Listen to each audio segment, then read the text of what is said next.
ओम नमः शिवाय। श्री शिव महापुराण कोटि रुद्र संहिता अध्याय 309। भगवान शिव के विविध व्रतों में शिवरात्रि व्रत का वैशिष्ट्य। ऋषि बोले, हे तात, आप धन्य हैं, कृत्य कृत्य हैं और आपका जीवन सफल है, जो आप हम लोगों को महेश्वर की कल्याणकारी कथा सुना रहे हैं। हे सोचिए, यद्यपि हम लोगों ने बहुत से ऋषियों से परमात्म तत्व का श्रवण किया है, किंतु हमारा संशय अभी तक नहीं गया। इसलिए आपसे पूछ रहे हैं, किस व्रत से संतुष्ट होकर शिव जी उत्तम सुख प्रदान करते हैं। आप शिव कृत्य में कुशल हैं, इसलिए हम लोग आपसे पूछ रहे हैं। हे व्यास शिष्य, जिस व्रत के करने से शिव भक्तों को भोग तथा मोक्ष की प्राप्ति होती है, उसे आप विस्तार से कहिए। आपको नमस्कार है। सूत जी बोले, हे श्रेष्ठ ऋषियों, दया युक्त चित्त वाले आप लोगों ने अच्छा प्रश्न किया है। जैसे मैंने सुना है, वैसे आपसे कह रहा। वैसे ही शिव के चरण कमल का ध्यान करता। जिस प्रकार आप लोगों ने मुझसे पूछा है, उसी प्रकार ब्रह्मा, विष्णु तथा पार्वती ने शिव जी से पूछा था। किसी समय उन लोगों ने परमात्मा शिव से पूछा था कि आप किस व्रत से संतुष्ट होकर भोग तथा मोक्ष प्रदान करते हैं। उस समय विष्णु आदि उन सभी के ऐसा पूछने पर शिव जी ने जैसा कहा था, मैं भी उसी का वर्णन कर रहा हूँ, जो सुनने वालों के पाप को दूर करने वाला है। शिव जी बोले, भोग तथा मोक्ष प्रदान करने वाले मेरे अनेक व्रत हैं। उनमें 10 व्रतों को मुख्य जानना चाहिए। वेद ज्ञाता जाबाल आदि महर्षियों ने शिव के 10 व्रतों को बताया है। द्विजातियों को सदा उन्हीं व्रतों को प्रयत्नपूर्वक करना चाहिए। हे विष्णु, प्रत्येक अष्टमी के दिन में उपवास कर रात्रि में भोजन करना चाहिए, किंतु कालाष्टमी में विशेष रूप से रात्रि में भी भोजन का त्याग करना चाहिए। हे विष्णु, शुक्ल पक्ष की एकादशी को अवसर पर दिन में भोजन का त्याग करना चाहिए, किंतु हे हरे, कृष्ण पक्ष की एकादशी में भी मेरा पूजन कर रात्रि में भोजन कर लेना चाहिए। शुक्ल पक्ष की चतुर्दशी को रात्रि में भोजन करें, किंतु कृष्ण पक्ष की त्रयोदशी प्राप्त कर होने पर शिव व्रत धारियों को भोजन नहीं करना चाहिए।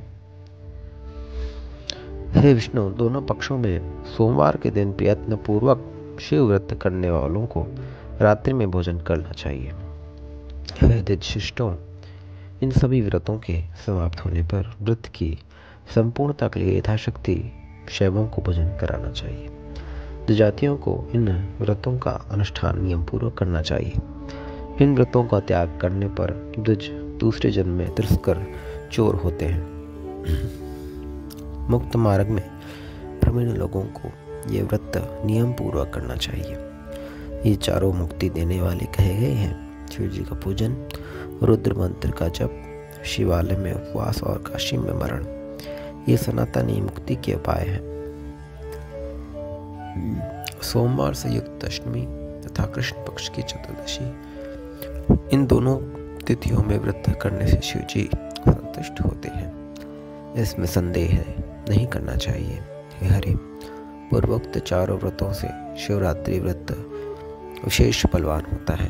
अतः भोग तथा मोक्ष की इच्छा वालों को वही व्रत करना चाहिए। इस व्रत के अलावा मनुष्यों का हितकारक कोई दूसरा व्रत नहीं है। यह व्रत सभी के लिए उत्तम धर्म साधन है। हे हरि, सकाम अथवा निष्काम भाव रखने वाला सभी मनुष्यों, वर्णों, आश्रमों, स्त्रियों, बालकों, दास दासियों, देवगुण तथा समस्त प्राणियों के लिए श्रेष्ठवत हितकारक है। माघ मास के कृष्ण पक्ष में जो शिव चतुर्दशी अत्यंत विशिष्ट कही गई है, अर्धरात्रि काल की चतुर्दशी को ही ग्रहण करना चाहिए। यह करोड़ों हत्याओं का विनाश करने वाली है। हे केशव, उस दिन प्रातः काल में आरंभ कर जो करना चाहिए उसे मन लगाकर प्रीतिपूर्वक सुनिए। मैं आपसे कहना विद्वान को करना चाहिए कि प्रातः काल उठकर आलस रहित हो, परम आनंद से युक्त होकर स्नान आदि नित्य कर्म करे।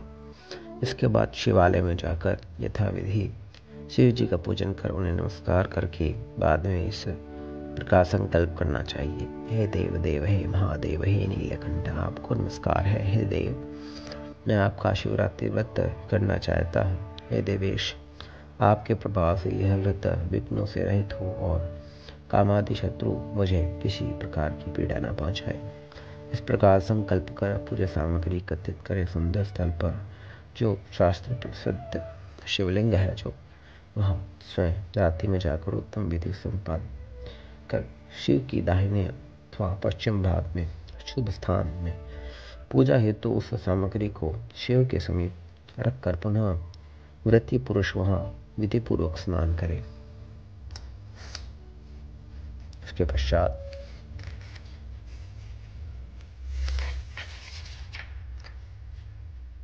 पवित्र वस्त्र अथवा उपवस्त्र धारण करने के उपरांत 3 बार आचमन करके पूजा का आरंभ करना चाहिए। जिस मंत्र का जो द्रव्य नियत हो उस मंत्र को पढ़कर उसी द्रव्य के द्वारा पूजन करना चाहिए। बिना मंत्र के शिव का पूजन नहीं करना चाहिए।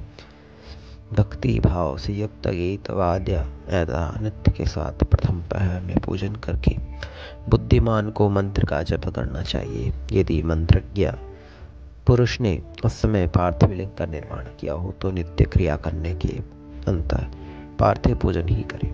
सर्वप्रथम पार्थिव लिंग का निर्माण कर बाद में उस की स्थापना करे और नाना प्रकार के स्तोत्रों से प्रभु वृषभध्वज को संतुष्ट करे। इसके बाद बुद्धिमान श्रेष्ठ भक्त शिवरात्रि व्रत की समाप्ति काल फल प्राप्त करने के लिए व्रत संबंधित महात्म्य पढ़े अथवा सुने। रात्रि के चारों पहरों में शिव जी की चारों मूर्तियों पार्थिव लिंगों का निर्माण करके क्रमशः आह्वान से लेकर विसर्जन पर्यंत पूजन करें और रात्रि में प्रेम से महोत्सव पूर्वक जागरण करें। पुनः प्रातःकाल उठकर स्नान करने के बाद शिव की स्थापना और पूजन करनी चाहिए। इस प्रकार व्रत समाप्त करके सिर झुकाकर हाथ जोड़कर शिव को बारंबार नमस्कार कर यह प्रार्थना करें कि हे महादेव, हे स्वामिन, आपकी आज्ञा से मैंने जो व्रत ग्रहण किया था उस व्रत उत्तम व्रत संपूर्ण हो गया है। अब मैं व्रत का विसर्जन करना। हे देवेश, हे सर्व, मेरे द्वारा यथाशक्ति किए गए व्रत से आप संतुष्ट हों तो मेरे ऊपर दया करें। इसके बाद शिव जी को पुष्पांजलि समर्पित कर यथाविधि दान दें और शिव को नमस्कार कर उस नियम की समाप्ति करें। शैव ब्राह्मणों को तथा विशेषकर सन्यासियों को शक्ति के अनुसार भोजन करा करके उन्हें भली बात ही संतुष्ट कर स्वयं भोजन करें। हे हरे, शिवरात्रि में श्रेष्ठ भक्तों को जिस प्रकार प्रत्येक पहर में शिव जी की विशेष पूजा करनी चाहिए उसे मैं आपसे कहता हूँ। हे हरे, प्रथम पहर में अनेक उत्तम उपचारों से परम भक्तिपूर्वक स्थापित पार्थिव लिंग का पूजन करना चाहिए। पर सर्वप्रथम गंध पुष्पादि 5 द्रव्यों से सदाशिव का पूजन करें। उस वस्तुओं से संबंधित मंत्र से प्रत्येक द्रव्यों को समर्पित करें। उन द्रव्यों को समर्पित करने के पश्चात जलधारा अवश्य प्रदान करें। बाद में बुद्धिमान पुरुष जलधारा से ही समर्पित द्रव्यों को उतारे। 108 बार शिव मंत्र ओम नमः शिवाय पढ़कर जलधारा का निर्माण होते हुए भी सगुण हुए शिव की पूजा करें। गुरु के द्वारा दिए गए मंत्र से शिव की पूजा करनी चाहिए अथवा नाम मंत्र से ही सदाशिव का पूजन करें। सुगंधित चंदन, अखंडित अक्षत तथा काले तिलों से परमात्मा शंभु की पूजा करनी चाहिए। 100 पंखुड़ियों वाले कमल पुष्पों को तथा अनेक कनेर के पुष्पों से शिव का पूजन करना चाहिए। शिव के 8 नाम मंत्रों से शिव को पुष्प अर्पित करना चाहिए। भव, शर्व, रुद्र, पशुपति, उग्र, महान, भीम एवं ईशान, ये 8 नाम हैं। इन नामों श्री से युक्त चतुर्थ्यंत नाम मंत्र बनाकर उनसे शिव का पूजन करें और बाद में धूप, दीप तथा नैवेद्य समर्पित करें। विद्वान को चाहिए कि प्रथम पहर में पकवानों का नैवेद्य समर्पित करें और श्रीफल से युक्त अर्घ्य देकर तांबूल समर्पित करें। अनंतर नमस्कार और ध्यान करके गुरु से प्राप्त मंत्र का जप करें अथवा उसी पंचाक्षरी मंत्र से शिव को संतुष्ट करें। इसके बाद धेनु मुद्रा दिखाकर निर्मल जल से शिव को तर्पण करें और अपने सामर्थ्य के अनुसार 5 ब्राह्मणों को भोजन कराएं। जब तक प्रहर न बीते तब तक महोत्सव करें। इसके बाद शिव को पूजा का फल समर्पित कर विसर्जन कर दें। तदंतर द्वितीय प्रहर प्राप्त होने पर अच्छे प्रकार से संकल्प करें अथवा सभी प्रहरों का एक साथ संकल्प करके उसी प्रकार की पूजा करें। पूर्ववत 5 द्रव्यों से पूजा के द्वारा धारा समर्पित करें। मंत्र पढ़कर पहले की अपेक्षा 2 गुना शिवार्चन करनी चाहिए। पहले के रखे गए तिल, यव और कमल पुष्पों से शिव की पूजा करें। विशेषकर बिल्व पत्रों से परमेश्वर शिव का पूजन करना चाहिए।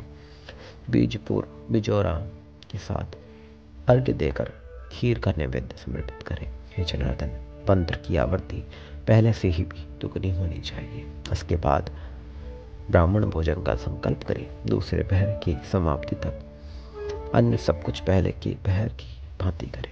तीसरा पहर प्राप्त होने पर पूर्व की भांति ही पूजन करें। यव का स्थान में पर गोधूप चढ़ाएं अथवा विशेष रूप से आग के पुष्प समर्पित करें। हे विष्णु, अनेक प्रकार के पुष्पों, नानाविध पुष्पों, नैवेद्य के रूप में मालपुओं और अनेक प्रकार के शाकों से पूजन कर कर्पूर से आरती करें। अनार के साथ अर्घ्य प्रदान करें तथा पूर्व की अपेक्षा 2 गुना जप करें। इसके बाद दक्षिणा सहित ब्राह्मण भोजन का संकल्प करें। इस प्रकार तृतीय प्रहर की समाप्ति पर्यंत पूर्वत उत्सव करें। चौथे प्रहर के आने पर उनका विसर्जन करें। इसके बाद पुनः पूर्वत समस्त प्रयोग द्वारा विधिवत पूजन करें। उड़द, कगुनी, मूंग, सप्तधान्य, शंख पुष्पी और बिल्व पत्रों से परमेश्वर का पूजन करें। अनेक प्रकार के मधुर पदार्थों से बना हुआ नैवेद्य समर्पित करें। अथवा उड़द और पकवानों से सदाशिव को संतुष्ट करें। हे हरे, केले के फलों से युक्त शिव जी को अर्घ्य प्रदान करें अथवा अन्य विविध प्रकार के फलों से अर्घ्य प्रदान करें। सज्जन पुरुष पहले से दुगना मंत्र जप करें। उसके बाद विद्वानों को चाहिए कि यथाशक्ति ब्राह्मण भोजन का संकल्प करें। भक्तिपूर्वक भक्तजनों के साथ गीतों, वाद्यों, नृत्यों और महोत्सवों के द्वारा अरुणोदय पर्यंत काल यापन करना चाहिए। सूर्य के उदित होने पर पुनः स्नान कर अनेक पूजन उपचारों द्वारा उपहारों से शिवार्चन करें। उस समय ब्राह्मणों के द्वारा अपना अभिषेक करवाएं। पुनः अनेक प्रकार के दान देकर प्रहरों में संकल्पित ब्राह्मणों और सन्यासियों की विविध प्रकारों का भोजन कराएं। तदंतर बुद्धिमान पुरुष शिव जी को नमस्कार कर पुष्पांजलि अर्पित करे और उत्तम स्तुति करके नामांकित मंत्रों से प्रार्थना करे। हे मृड, हे कृपानिधे, मैं आपका हूँ और मेरे प्राण प्रायोचित आपके लिए सदा आश्रित है। ऐसा जानकर जो उचित हो वैसा आप करें। हे भूतनाथ, मैंने ज्ञान से अथवा अज्ञान से जो भी पूजन किया है कृपा निधि होने से उसे जान करके आप प्रसन्न हो। हे प्रभु, इस उपवास के द्वारा जो फल प्राप्त हुआ है उस सुखदायक आप शंकर देव प्रसन्न हो। हे महादेव, मेरे कुल में सर्वदा आपका भजन होता रहे। मेरा जन्म उस कुल में न हो जिसमें आप कुल देवता ना हो। इस प्रकार पुष्पांजलि समर्पित करके ब्राह्मणों से आशीर्वाद एवं तिल ग्रहण करें। उसके बाद शिव का विसर्जन करें। हे विष्णु, जिसने इस प्रकार मेरा व्रत किया, मैं उससे दूर नहीं रहता। उसके फल का वर्णन नहीं किया जा सकता और उस भक्त के लिए मेरे पास कुछ भी अदेय नहीं है। जिसने अनायास भी इस उत्तम व्रत को किया, उसमें मानो मुक्ति का बीज ही अंकुरित हो गया हो। इसमें संदेह नहीं करना चाहिए। मनुष्यों को प्रत्येक महीने में भक्तिपूर्वक यह व्रत करना चाहिए। तत्पश्चात इसके उद्यापन करके मनुष्य संगोपांग फल प्राप्त कर लेता है। हे विष्णु, इस व्रत को करने पर मैं शिव निश्चित रूप से सारे दुखों को दूर करता हूँ और भोग मोक्ष तथा संपूर्ण वांछित फल प्रदान करता हूँ। सूत जी बोली, हे ऋषियों, शिव जी के इस कल्याणकारी एवं अद्भुत फल देने वाले व्रत को सुनकर विष्णु जी अपने धाम को लौट आए और तत्पश्चात अपना सर्वविध कल्याण चाहने वाले श्रद्धालु मनुष्यों में इस व्रत का प्रचार हुआ। इस प्रकार किसी समय विष्णु जी ने भोग तथा मोक्ष देने वाले से दिव्य शिवरात्रि व्रत का वर्णन नारद जी से किया था। ओम नमः शिवाय। श्री शिव महापुराण कोटि रुद्र संहिता अध्याय 309 संपूर्ण हुआ।